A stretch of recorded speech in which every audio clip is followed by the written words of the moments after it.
काम चलवाती हो। सुन क्या बात बा?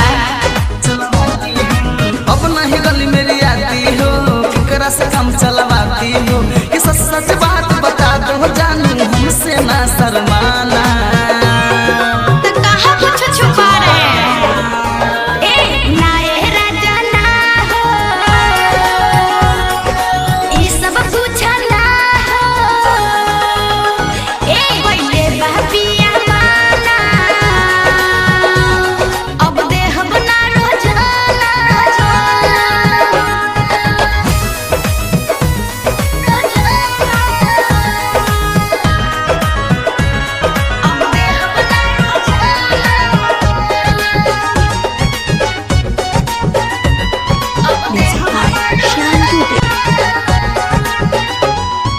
दिन भर में 3 बेरी तू आवत रहू मिले, हाजीपुर के केला देख के लागत रहू लीले।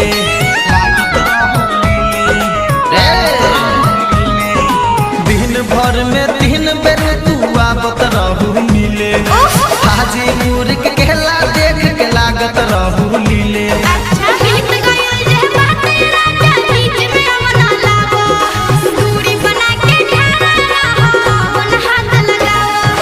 खोल के आज बता दो रानी, कुछ न हमसे छुपाना। अच्छा ए ना ये राजा ना हो,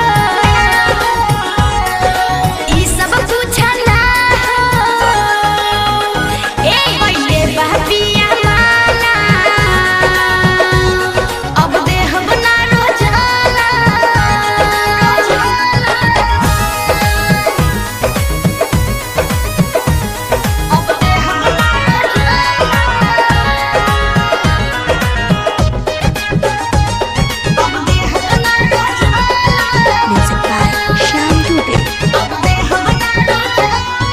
रात दिन ना बुझत रहू, आवत रहू मोरा घरे।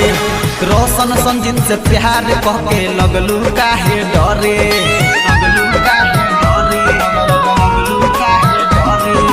रात दिन ना बुझत रहू, आवत रहू मोरा घरे। निखिल बेदर्दी से प्यार कह के लगलू काहे डरे।